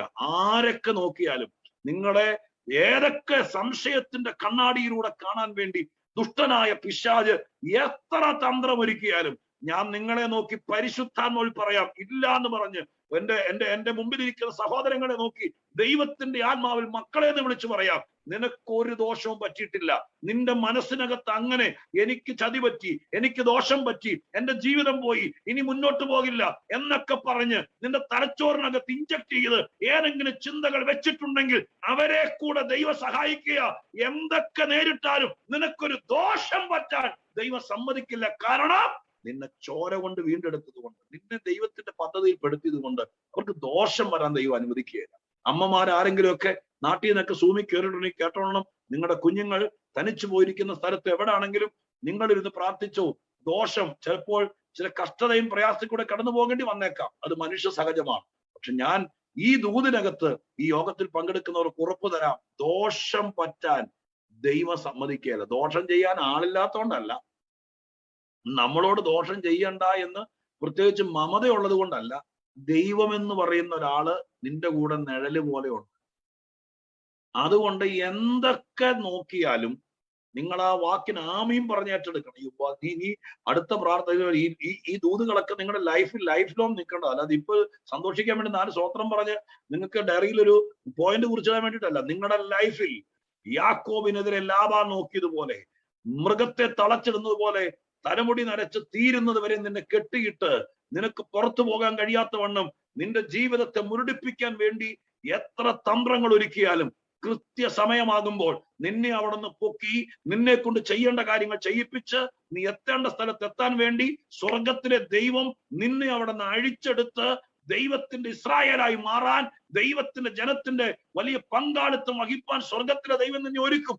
അത് നടക്കാതിരിക്കാൻ വേണ്ടി സാത്താന്യ ശക്തികൾ ചെയ്യുന്ന ഏത് ചതിയും ഏത് കാര്യങ്ങളും ദോഷമായിട്ട് വരാതിരിപ്പാൻ, ആ വാക്കാണ് ഞാൻ പറയുന്നത്. നിനക്കൊരു ദോഷവും പറ്റാതിരിപ്പാൻ, ദോഷവും തട്ടാതിരിപ്പാൻ ദൈവമായ കർത്താവ് കരുതാൻ വിശ്വസ്തനായ ദൈവം. അപ്പൊ ഒന്നാമത്തെ കാര്യം, ദൈവം സമ്മതിക്കാത്തത് ഒരു ദോഷവും വരാൻ ദൈവമായ കർത്താവ് സമ്മതിക്കുകയല്ല. ഒന്നാമത്തെ കാര്യം. രണ്ടാമത്തെ ഞാൻ പറയട്ടെ, ഒത്തിരി ഡീറ്റെയിൽ ആയി പോയാൽ, ഒരൊറ്റ വാക്യത്തിൽ നിന്ന് യാക്കോബിൽ കയറി ഇറങ്ങിപ്പോയാൽ ചിലപ്പോൾ നമുക്ക് ഇന്ന് രാത്രിത്തെ യോഗം തീർക്കാം. പക്ഷെ അങ്ങനെ തീർത്ത് സ്തോത്രം ഞാൻ നാളെയും കൂടി വലിച്ചു നീട്ടിക്കൊണ്ട് കഥയില്ല. നിങ്ങൾ കാര്യം പിടി കിട്ടിയാൽ മതി, നിങ്ങൾക്ക് ദൂത് കിട്ടിയാൽ മതി. ചില ആൾക്കാരോട് പറയുന്നു, പലരും ദോഷം നിരൂപിക്കുന്നു.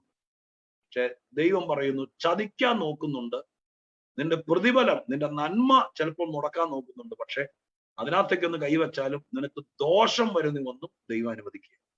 സ്തോത്രം. ശരീരത്തിലൊക്കെ ഈ പ്രായത്തിൽ ചില രോഗം വന്നു കാണും. പക്ഷെ ആ രോഗം നിനക്ക് ദോഷമാകാൻ ദൈവം അനുവദിക്കില്ല. അത് നീ പേടിക്കേണ്ട. അത് കർത്താവ് ഗ്യാരണ്ടി തരുന്നത്. നിന്നെ കുറിച്ച് ദൈവം ഒരു പ്ലാൻ ചെയ്തിട്ടുണ്ട്. ആ പ്ലാൻ തയ്യാറായത് ദൈവമാണെങ്കിൽ അത് ഫുൾഫിൽ ചെയ്യുന്നത് വരെയും ഇന്ന് കാണുന്ന പ്രയാസമോ രോഗമോ ഒന്നും നിന്നെ തളർത്തിയല്ല. അത് ദോഷം സമ്മതിക്കത്തില്ലെന്ന്, വരില്ലെന്നല്ല, ദൈവം സമ്മതിക്കയില്ലെന്നാണ് നിനക്ക് ഗ്യാരണ്ടി തരുന്നത്. അടിവരെ ഇട്ടോളം സമ്മതിക്കില്ല എന്നുള്ള വാക്കിന്റെ അടിയിൽ ഈ പ്രാവശ്യത്തെ പ്രാർത്ഥനയിൽ ദൈവം പറയുന്നു, അത് സമ്മതിക്കുകയില്ല. അടുത്ത വാക്യം വായിക്കാം. 105 സങ്കീർത്തനത്തിന്റെ 14 വാക്യമാണ്. സങ്കീർത്തനങ്ങൾ 105 സങ്കീർത്തനത്തിന്റെ 14 വാക്യത്തിനകത്ത് എഴുതിയിരിക്കുന്ന വാക്ക് ഇങ്ങനെയാണ്. 105 സങ്കീർത്തനം 14 വാക്യം ഞാൻ വായിക്കാം. അവരെ പീഡിപ്പിപ്പാൻ അവൻ ആരെയും സമ്മതിച്ചില്ല. വാക്ക് കണ്ടോ? അവരെ പീഡിപ്പിക്കാൻ അവൻ ആരെയും സമ്മതിച്ചില്ല. അവരുടെ നിമിത്തം അവൻ രാജാക്കന്മാരെ ശാസിച്ചു. എന്റെ അഭിഷിക്തന്മാരെ തുടരുത്, എന്റെ പ്രവാചകന്മാർക്കൊരു ദോഷവും ചെയ്യരുത് എന്ന് പറഞ്ഞു. സ്തോത്രം. ഭയങ്കര പവർഫുൾ വാക്യമാണ് ഇങ്ങനത്തെ വാക്യങ്ങളൊക്കെ. സ്തോത്രം. നിങ്ങൾ നോക്കി അടുത്ത വാക്ക്, ഇസ്രായേലിനെ കേന്ദ്രീകരിച്ചുകൊണ്ടാണ് ആ വാക്ക് പറയുന്നതെങ്കിലും വേദപുസ്തകത്തിലെ സത്യങ്ങളും തത്വങ്ങളൊക്കെ നമുക്കും കൂടി ബാധകമാണ്. സ്തോത്രം. ഇസ്രായേലിനോട് പറഞ്ഞാൽ പേര് നമുക്കത് ബാധകമല്ലെന്ന് പറയരുത്. കാരണം ഈ പുസ്തകത്തിൽ പറഞ്ഞിരിക്കുന്ന കാര്യങ്ങൾ പുതിയ നിയമസഭയ്ക്കും ബാധകമാണെന്ന് വേദപുസ്തകത്തിൽ എഴുതിയിട്ടുണ്ട്. എവിടെ എഴുതിയിരിക്കുന്നത് നിങ്ങൾക്ക് ബോധിപ്പിക്കാൻ വേണ്ടി പറയാം. 2 കൊരിന്ത്യർ 7-ാം അധ്യായത്തിന്റെ 1-ാം വാക്യം നിങ്ങൾ വായിച്ചിട്ടുണ്ടെങ്കിൽ ആ വാക്യം ഇങ്ങനെയാണ്: പ്രിയമുള്ളവരെ, ഈ വാഗ്ദത്തങ്ങൾ നമുക്കുള്ളത് കൊണ്ട്. അപ്പൊ ആ വാഗ്ദത്തങ്ങളെ കുറിച്ച് പറയുന്നത് പുതിയ നിയമസഭയാണ്, കൊരിന്ത്യ സഭ. അതിന്റെ മുകളിൽ പറഞ്ഞിരിക്കുന്ന, അഥവാ 2 കൊരിന്ത്യർ 6-ാം അധ്യായത്തിൽ പറഞ്ഞിരിക്കുന്ന ഭയങ്കരമായിരിക്കുന്ന കാര്യങ്ങൾ എഴുതിയിരിക്കുക. ആ വാക്യങ്ങൾ ഇങ്ങനെ പഴയ നിയമത്തിൽ നിന്ന് എടുത്ത് എഴുതിയിരിക്കുന്നതാ. 2 കൊരിന്ത്യർ 6-ാം അധ്യായത്തിന്റെ അവസാനത്തെ വാക്യമൊക്കെ പഴയ നിയമത്തിൽ നിന്ന് എടുത്ത് എഴുതിയിരിക്കുന്നതാ. പഴയ നിയമത്തിൽ നിന്ന് എടുത്ത് എഴുതിയിരിക്കുന്നത് ഇസ്രായേൽ മക്കൾക്ക് കൊടുത്താലേ പഴയ നിയമം. പുതിയ നിയമത്തിന്റെ സഭ ജാതികളിൽ നിന്ന് വേർതിരിച്ച് കൊരിന്ത്യൻ സഭക്കാരോട് പറയുകയാണ്, അത് അബ്രഹാമിന്റെ മക്കൾക്ക് വേണ്ടി എഴുതിയതല്ല. പിന്നെയോ, പ്രിയമുള്ളവരെ, ഈ വാഗ്ദത്തം നമുക്കുള്ളതാണ്. വേദപുസ്തകത്തിന്റെ മറ്റൊരു പ്രത്യേകതയാണ്, പണ്ട് പഴയ നിയമത്തിനകത്ത് എഴുതിയിരിക്കുന്നത് നമുക്കുള്ളതല്ല എന്നൊക്കെ പറഞ്ഞാൽ നിങ്ങളാ 2 കൊരിന്ത്യർ 7-ന്റെ 1 വെട്ടിക്കളയണം. അത് കാരണം പിന്നെ അവിടെ കിടക്കത്തില്ലേ. എഴുതിയിരിക്കുന്നത് അന്ന് പറഞ്ഞ കാര്യങ്ങൾ നമുക്കുള്ളതാണ്, പുതിയ നിയമസഭയ്ക്കുള്ളതാണ്. മാത്രമോ, ഈ കൊരിന്ത്യ ലേഖനത്തിനകത്ത് ആവർത്തന പുസ്തകത്തിന്റെ ഒരു ഭാഗം എടുത്തുകൊണ്ട് വന്നിട്ട് പൗലോസ് സ്ഥാപിക്കുന്നുണ്ട്. ആ സ്ഥാപിക്കുന്ന വാക്കിങ്ങനെയാണ്: മെതിക്കുന്ന കാളയ്ക്ക് മുഖക്കൊട്ട കെട്ടരുത്. സുശേഷകന്മാരോടുള്ള ബന്ധത്തിൽ പറയപ്പെട്ടിരിക്കുന്ന ഒരു വാക്യമാണത്. മെതിക്കുന്ന കാളയ്ക്ക് മുഖക്കൊട്ട കെട്ടരുത് എന്ന് എഴുതിയിരിക്കുന്നത്. പൗലോസ് ഭയങ്കര നമുക്ക് നമ്മൾ എന്താ പറയാ, കൊരിന്ത്യ സഭക്കാരെ ഇച്ചിരി കൂളാക്കിക്കൊണ്ട് ചോദിക്കുക. എന്താ ചോദിക്കുന്ന അറിയാമോ? ഇത് ദൈവം കാളയ്ക്ക് വേണ്ടിയിട്ടാണോ എഴുതിയത്, അതോ നമുക്ക് വേണ്ടിയിട്ടാണോ എഴുതിയത്? ചുറ്റിപ്പോകുന്നൊരു ചോദ്യമാണ്. ആവർത്തന പുസ്തകത്തിൽ എഴുതിയിരിക്കുന്നതാണ്, മെതിക്കുന്ന കാളയ്ക്ക് മുഖക്കെട്ട് കെട്ട് എന്ന് പറഞ്ഞാൽ മനസ്സിലാവുന്നു. സ്തോത്രം. അന്ന് കാളയെ കൊണ്ടാണ് ഈ യവവും ഗോതമ്പും ബാർലിയൊക്കെ മെതിക്കുന്നത്.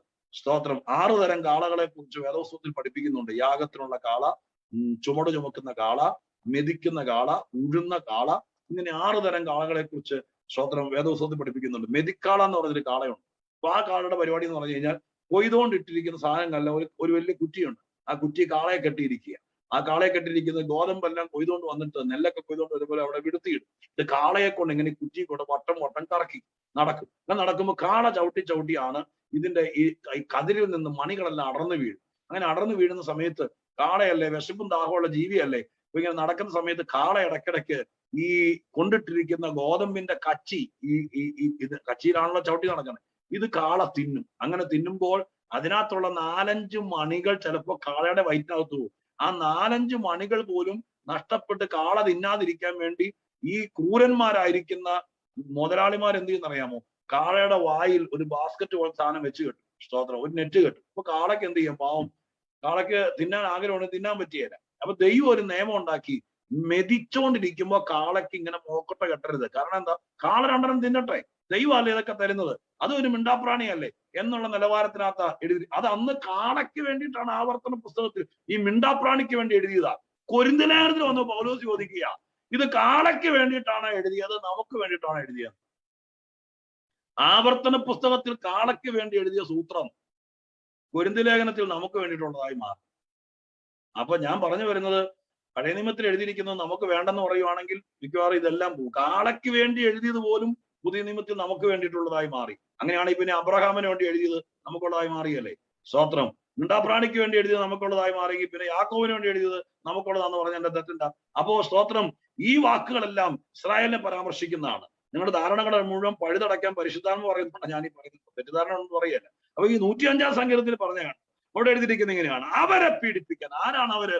ചെങ്കടൽ കടന്നവര്, ദൈവം വിളിച്ചപ്പോൾ ഇറങ്ങി വന്നവര്, പെസഹ കുഞ്ഞാടിന്റെ ചോരയാൽ വീണ്ടെടുക്കപ്പെട്ടവര്, കയ്പ് ചീരയോടുകൂടി കുഞ്ഞാടിന്റെ മാംസം ഭക്ഷിച്ചവര്, മോശ എന്ന ആത്മീക നേതാവ് പറഞ്ഞത് അനുസരിച്ചവര് എന്ന ക്രമത്തിൽ പുതിയ നിയമത്തിൽ പറയുന്നത് പോലെ വീണ്ടെടുക്കപ്പെട്ടവർ, രക്ഷിക്കപ്പെട്ടവർ, സ്നാനപ്പെട്ടവർ, പരിശുദ്ധാത്മാവിൽ നിറഞ്ഞവർ, അപ്പോസ്തലന്മാരുടെ ഉപദേശം കേട്ടവർ, കൂട്ടായ്മ ആചരിക്കുന്നവർ, അപ്പം നുറുക്കുന്നവർ, പ്രാർത്ഥന കഴിക്കുന്നവർ, ഇതുപോലെ ഉപവസിച്ചും പ്രാർത്ഥിച്ചും ഇരിക്കുന്ന ജീവന്റെ പുസ്തകത്തിൽ പേരുള്ള ദൈവത്തിന്റെ മക്കൾ, അവരാണവർ. അവരെന്ന് പറഞ്ഞവർ, അവരെ ലോകത്തിൽ ആർക്ക് വേണമെങ്കിലും പീഡിപ്പിക്കാം.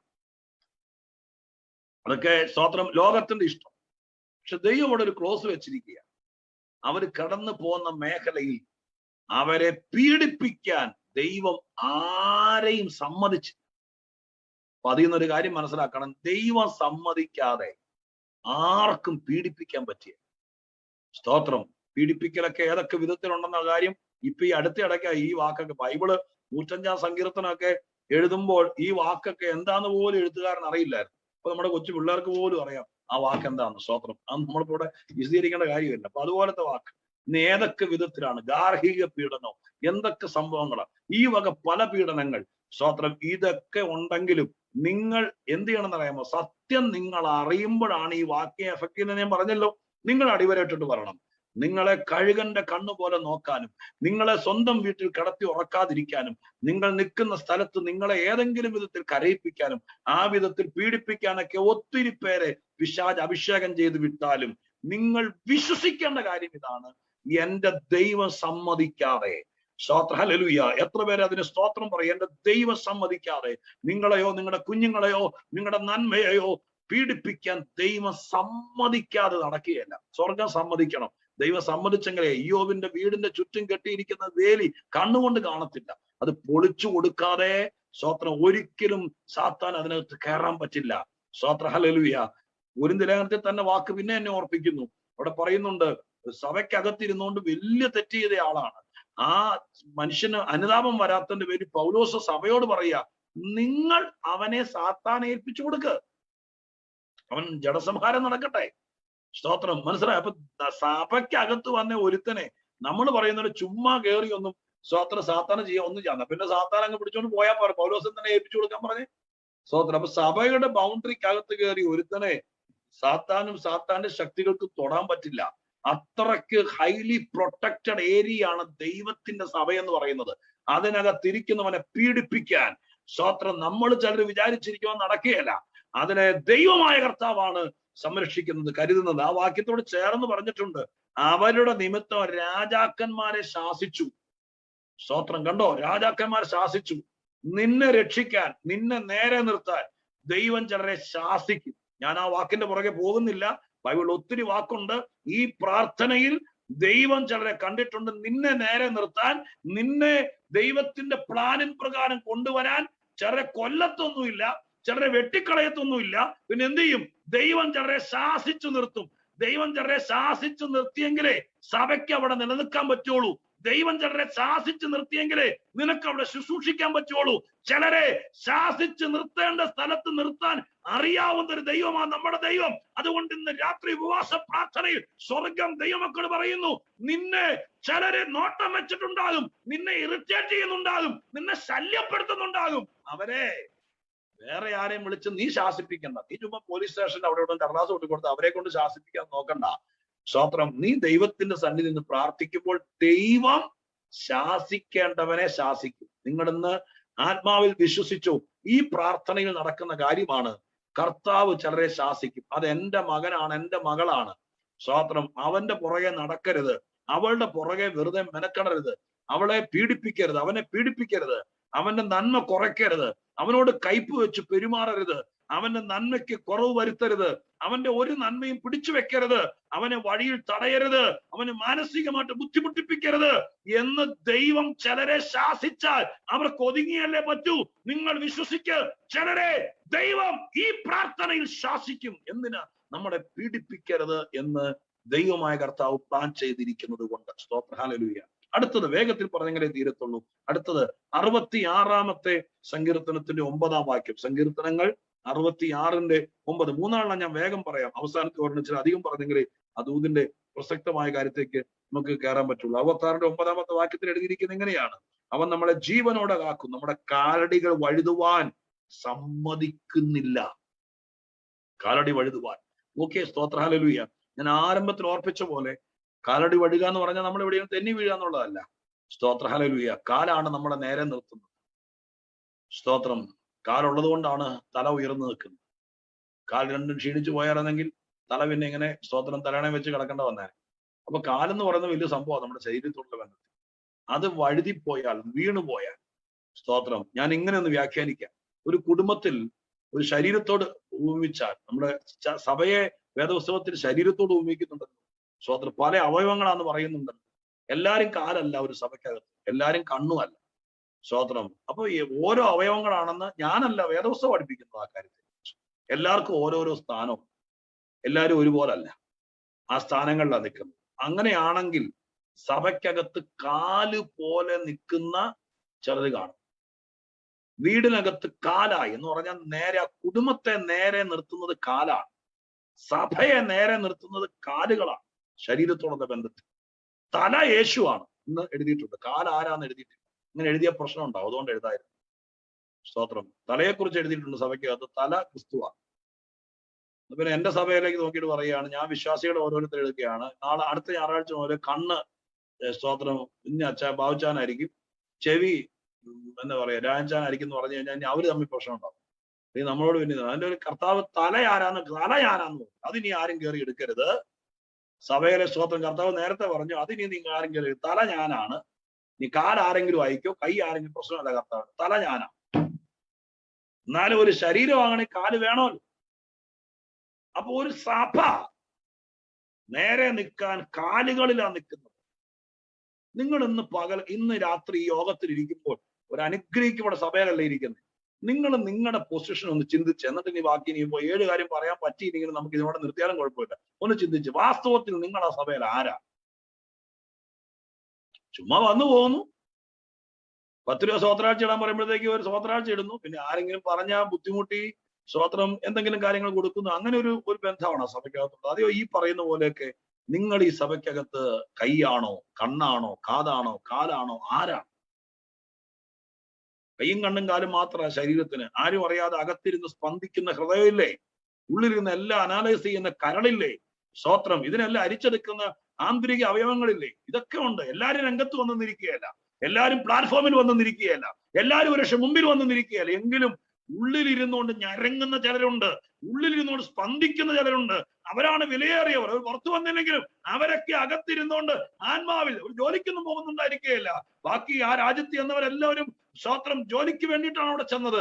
എങ്കിലും ദൈവം നിങ്ങളെ സഭയോടുള്ള ബന്ധത്തിൽ ജോലിക്ക് പോലും വിടാതെ നിങ്ങളുടെ വീട്ടിൽ നിങ്ങളെ ഇരുത്തിയിരിക്കുന്ന നിങ്ങൾ അതിന്റെ ഒരുപക്ഷെ ഹാർട്ടായിരിക്കാം, നിങ്ങൾ അതിന്റെ ഏറ്റവും പ്രധാനപ്പെട്ടവ, നിങ്ങളുടെ സ്പന്ദനം നിന്നാൽ ചിലപ്പോൾ എല്ലാം നിന്നു പോകും. പ്രാർത്ഥിക്കുന്നവരെന്നെ കേൾക്കുന്നുണ്ടോ? കർത്താവിന്റെ സഭയ്ക്ക് വേണ്ടി ആരും പറയാതെ ഉപവാസം എടുക്കുന്നവരെന്നെ കേൾക്കുന്നുണ്ടോ? ഉണ്ടെങ്കിൽ ദൈവാത്മ പറയുന്നു, ഈ സ്തോത്രം നിങ്ങളിൽ ചിലരാണ്. നിങ്ങളുടെ പദവി എന്താണ്? നിങ്ങൾ വാസ്തവത്തിൽ ആരാണ്? സ്തോത്ര ഹല്ലേലൂയ. ഈ വാക്ക് വരുമ്പോൾ ഒരിക്കലും പറയാത്ത ചില വ്യാഖ്യാനങ്ങൾ ദൈവം പറയുന്നു. എന്നെ കേൾക്കുന്ന സഹോദര, നീ ആ സഭയുടെ കാലാണ്. നീ വീണാൽ ദൈവത്തിന് അറിയാം എല്ലാം താഴെ പോകും. അതുകൊണ്ട് കിൻഡല് കണക്ക് സമ്മർദ്ദം നിന്റെ ചുമലയിൽ വന്നാലും എന്റെ കർത്താവ് നിന്റെ കാല് വഴുതാൻ അനുവദിക്കുകയില്ല. കാരണം നീ വീണാൽ സ്തോത്രം എല്ലാം പോയി എന്നറിയാം. നീ ഒരാളുടെ ഒരു കുടുംബത്തിന്റെ ആളല്ല. നീ കർത്താവിന്റെ വേലയിൽ ഒരുപക്ഷെ ഏതെങ്കിലും അന്യ സംസ്ഥാനങ്ങളിൽ സ്തോത്രം ആരും അറിയാതെ പാർക്കുന്ന ഒരു ദൈവദാസനെ ആരും അറിയാതെ നിന്റെ മാസത്തില് ദശാംശത്തിന് ഓഹരി കൊടുത്ത് സഹായിക്കുന്ന അവനെ സംബന്ധിച്ച് അവനെ നേരെ നിർത്തുന്നത് കാശ്മീരിലെയോ ബംഗാളിലെയോ അല്ലെങ്കിൽ ബീഹാറിലെയോ ഒരു ദൈവവേലയെ സംബന്ധിച്ച് ആ സഭയുടെ കാല് മാഞ്ചസ്റ്ററിൽ നിങ്ങളിൽ ആരും പറയാതിരിക്കുകയായിരിക്കും അവരെ നേരെ നിർത്തുന്നത്. അവൻ വീഴാൻ ദൈവം സമ്മതിക്കുകയോ? അവൻ വീഴാൻ വീണാൽ അവിടുത്തെ വേല പോകത്തില്ലേ? അപ്പൊ നിങ്ങളൊരു പൊസിഷനാണ് നിങ്ങൾ മനസ്സിലാക്കണം. നിങ്ങൾ ആരുമല്ല. സ്തോത്ര ഹല്ലേലൂയ. നിങ്ങൾ ഈ ആത്മീക സൗധത്തിന് ഒരു ഉത്തരവാദിത്വം എടുക്കുകയല്ല. എനിക്കതൊന്നും പറ്റിയല്ല. പ്രാർത്ഥിച്ച് എന്നെ അനുഗ്രഹം എല്ലാം വീട്ടിൽ കൊണ്ട് തരണമെന്ന് പറഞ്ഞാൽ അത് മനസ്സിലിരിക്കുകയുള്ളൂ. സ്തോത്ര ഹല്ലേലൂയ. അപ്പൊ ഇന്ന് നിങ്ങൾ ആ സത്യം അറിഞ്ഞു. അപ്പൊ ആ വരുമാനം പോയി. സ്തോത്രം. ഇത് അറിയുന്നതോറും 2 വർഷമുണ്ട്. ഇപ്പൊ ഇത്രയും നാളും ഇത് അറിഞ്ഞില്ലായിരുന്നു. അതിന്റെ പേര് നിങ്ങൾക്ക് സ്തോത്രം കർത്താവിനോട് പറയാറുണ്ട്, എന്റെ കർത്താവെ നമുക്കറിയില്ല, നമ്മൾ വന്നിരുന്നാൽ മതി ഓർത്ത്. ഇന്നിപ്പോ അങ്ങേര് വന്നത് പറഞ്ഞു, അങ്ങനെ ഇരുന്നാൽ ഇനി മുതൽ കിട്ടുകയല്ല. കാരണം എന്താ? നിങ്ങൾ ഈ സഭയിലെ ആരെങ്കിലും ആവണം. നിങ്ങൾ ആരാന്ന് നിങ്ങൾക്ക് ബോധ്യം ഉണ്ടാവണം.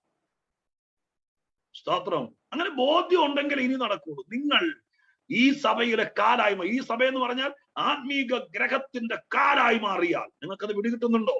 ഞാൻ ആദ്യം ഇപ്പൊ പറഞ്ഞതുപോലെ എവിടെയോ ഇരിക്കുന്ന ഒരു പാവപ്പെട്ട ഓലക്കുടിൽ ആരാധിക്കുന്ന സ്തോത്രം ഏതെങ്കിലും ഊഷര ഭൂമിയിൽ ആരാധിക്കുന്ന ഒരു പാവപ്പെട്ട കൂട്ടായ്മയുടെ ഭാഷ അറിയാത്ത കൂട്ടായ്മക്കാരന് വേണ്ടി സ്തോത്രം മാസം തോറും 2000 രൂപ കൊടുക്കുമ്പോൾ അവനെ സംബന്ധിച്ച് ആ സഭയെ സംബന്ധിച്ച് ആ സഭയുടെ കാല് ഇംഗ്ലണ്ടിലാ, നിങ്ങളാ. അവര് നിങ്ങൾക്ക് വേണ്ടി സ്തോത്രം പറഞ്ഞാൽ മതി. നിങ്ങൾ വീഴാൻ ദൈവം സമ്മതിക്കരുത്. ദൈവത്തിന് തോന്നിയാൽ മതി നിങ്ങൾ ചിലരുടെ കാലാണ്. സ്തോത്രം.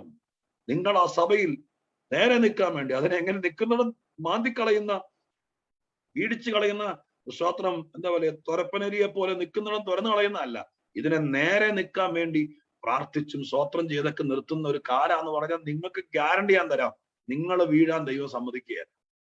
അപ്പൊ സഭയുടെ ആരെങ്കിലും അയക്കും. ഞാൻ ഇന്നത്തെ ദൂത് പറയാം, നിങ്ങൾ സഭയുടെ ആരെങ്കിലും ഒന്ന് അയക്കും, പറ്റുമെങ്കിൽ കാല് തന്നെ അയക്കും. കർത്താവ് പറയുന്നു വഴുതാൻ സമ്മതിക്കുകയല്ല. ദൈവോടെ പിടിച്ചു നിർത്തും. എത്ര കാലം വേണമെങ്കിലും നിങ്ങളെ ആ രാജ്യത്ത് നിർത്തും. നിയമം മാറിയാലും നിങ്ങളുടെ വിസ തീർന്നെന്ന് പറഞ്ഞാലും നിങ്ങളിത് പരിശോധിച്ചു നോക്കൂ. ദൈവം, ഞാൻ ഈ ഭാഗമൊന്നും പറയാനില്ല, ദൈവത്തിന്റെ ദൂത് ഞാൻ പറയുക, പരിശോധിച്ചു നോക്കിയോ. കർത്താവ് പറയുന്നു സ്തോത്ര ഹല്ലേലൂയ, നിങ്ങളെ ദൈവമായ കർത്താവ് അവിടെ പിടിച്ചു നിർത്തും.